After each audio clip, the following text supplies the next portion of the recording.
Après avoir vu donc un tutoriel sur le rapprochement bancaire manuel, je vous propose maintenant donc une nouvelle façon d'effectuer vos rapprochements bancaires qui s'intitule les rapprochements bancaires automatiques. Donc on va le voir de deux façons.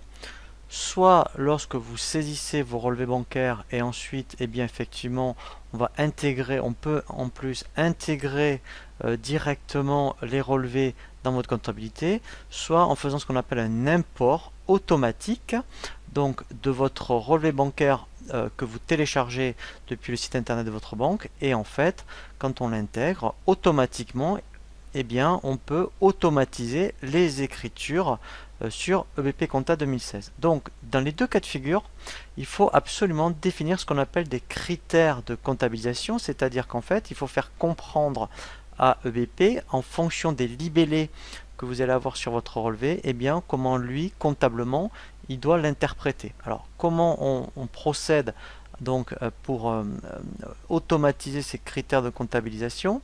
Donc en fait, quand vous êtes dans le menu échéancier trésorerie, vous avez donc ici ce qu'on appelle dans trésorerie, vous voyez, ce qu'on appelle des critères de comptabilisation. Alors, moi j'ai commencé un petit peu, donc je vais vous expliquer comment on fait. Donc, par exemple, vous êtes donc chez Orange et vous êtes prélevé donc tous les mois des factures et sur les libellés, par exemple, il y a prélèvement Orange. Et bien, donc on fait ajouter et ensuite on va définir ce qu'on appelle un critère. Donc le critère principal, c'est ce que l'on voit dans le libellé donc de votre relevé bancaire. Donc moi j'ai mis Orange, donc dès qu'il voit Orange par exemple, alors il faut faire attention puisque au niveau donc des relevés bancaires, soit on peut faire passer en compta que le règlement, c'est ce que j'ai fait, voilà, ou on peut aussi, si vous êtes aux encaissements-décaissements, eh bien faire uniquement votre comptabilité à partir des relevés bancaires que vous téléchargez, hein. Donc là, il faut faire très attention. Donc là, vous voyez par exemple, là j'ai fait exprès, j'ai dit que dès que je vois le libellé orange, eh bien au sens au crédit, eh bien en fait, puisque c'est un paiement, donc là en fait, là je mets ma banque principale. Donc si vous avez plusieurs banques, il faut dire dans quelle banque vous voulez que ça se ventile. Et ensuite le critère de comptabilisation. Donc là, alors là deux possibilités. Soit, c'est ce qu'on peut faire d'ailleurs, soit ce n'est que le règlement. Donc dans ce cas-là, ici, vous laissez vide le compte général et compte auxiliaire, c'est le compte fournisseur. Vous appelez le compte fournisseur et dans ce cas-là, vous ne mettez pas la TVA. Voilà. Donc là, c'est quand vous voulez, admettons, passer que les règlements. Si vous êtes aux encaissements-décaissements et que vous voulez donc, puisque vous aurez qu'un seul journal, le journal de banque, qui va vous servir pour les décaissements et les encaissements, dans ce cas-là, vous rajoutez ici le compte général, ce qui sera un compte 626. Voilà. Et le compte de TVA. Et lui, là, automatiquement, d'ailleurs, on ira vérifier, eh bien, il va vous passer toute écriture. C'est-à-dire le compte 6. Voilà. Et alors, par contre, après, effectivement, hein, il ira directement du compte 6 par rapport au compte de banque. Donc, dans ce cas-là, puisque vous n'aurez pas de fournisseur, donc il y aura le 6, la TVA, et directement au 512. D'ailleurs, je vais le laisser comme ça. Comme ça, vous allez voir que ça fonctionne. Voilà. Donc, après, par exemple, hein, vous voyez les frais bancaires. Donc là, dès qu'on voit, il va voir frais bancaires, et bien là, par exemple, voilà, il va passer le 6, la TVA, et directement au 512. Ensuite, par exemple, là, j'ai fait exprès, vous voyez, donc si vous avez un client qui vous règle, eh bien, et qu'il y a marqué chèque, voilà, on peut, alors là, je vais faire F1 pour vous expliquer. Donc ici, quand on fait F1, ça vous explique vraiment, eh bien, les possibilités. Donc, écriture simple sans TVA. Donc là, en libellé, vous mettez le libellé en toute pièce. Et si vous avez la TVA, vous mettez donc les comptes de TVA comme j'ai fait. Et si vous avez des caractères génériques, et bien dans ce cas-là, vous pouvez mettre, vous voyez, voilà. Donc si vous mettez étoile, vous voyez, étoile, URSAF, étoile. Donc en fait, dès que en fait, le libellé contiendra URSAF, il va savoir qu'il faudra le mettre dans un certain compte. Si, vous voyez, il y a des, mettons, vous commencez à taper CH pour, voilà, et après mettre des points d'interrogation, il va remplacer en mettant eh bien voilà par chèque, vous voyez, et voilà par télécom. Donc après à vous de, donc au début c'est vrai que le premier rôle que vous avez intégré, il y aura des réajustements à faire, mais après eh bien automatiquement, si tous les mois systématiquement vous avez toujours les mêmes opérations, eh bien quasiment 80% ou 90% de votre comptabilité sera intégrée. Voilà, et donc j'en ai fait un dernier pour EDF par exemple. Voilà, donc là c'est un paiement par exemple, voilà, donc là EDF, donc là au 400 EDF, voilà, voilà, au 512. Voilà, donc ça c'est la première chose à faire. Donc que ce soit dans un import de relevé ou quand on fait de la saisie des relevés bancaires, il faut définir ces critères de comptabilisation. Ensuite, effectivement, donc là j'ai fait exprès donc de montrer les deux façons. Soit vous passerez par relevé bancaire, c'est-à-dire qu'en fait on fait ajouter, et qu'est-ce qu'on fait? On saisit vraiment tout le relevé bancaire. Donc là, vous prenez votre relevé et vous saisissez vraiment toutes les lignes. Donc ça, c'est la première façon. Donc on va déjà voir cette façon et après on verra comment importer automatiquement un fichier que vous aurez téléchargé depuis votre banque. Donc quand vous avez saisi, donc là on met les dates de l'ancien solde avec les montants de l'ancien solde et voilà, et la date du nouveau solde avec le montant. Quand vous avez saisi, donc là vous voyez on suppose que je suis au mois d'août, que là donc mon nouveau solde est à partir du 15 août et là que j'ai des écritures qui sont passées le 20. Donc là vous voyez c'est une saisie pure et dure et bien de votre relevé bancaire. Il n'y a pas du tout notion de compte. Et après, il suffit de faire appliquer les critères. J'enregistre donc là les modifications. Et là donc, en fait, je vais faire continuer. Voilà. Donc maintenant, je vais vérifier si sur ma comptabilité, eh bien, toutes ces écritures ont bien été passées. Je vais dans quotidien saisi. Je vais au mois d'août sur la banque.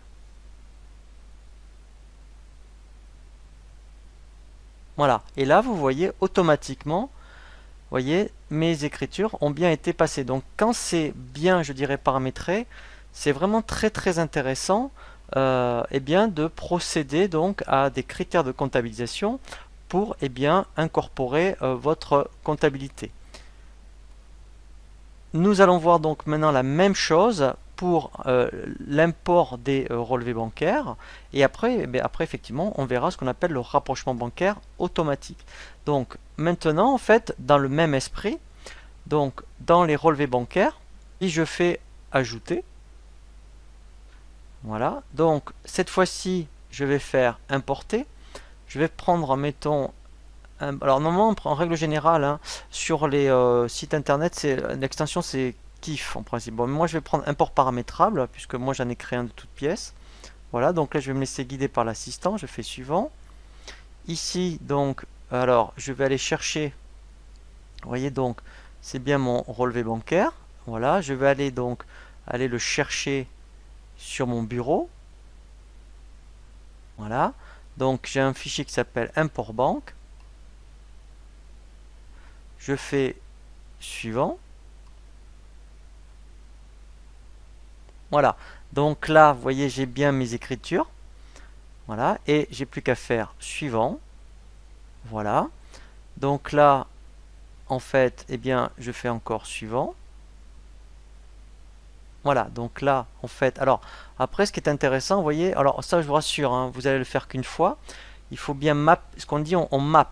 C'est-à-dire qu'en fait, date de l'opération, voilà, vous voyez, ça, c'est les champs de destination. La colonne source, c'est date. Il faut faire correspondre, si vous voulez.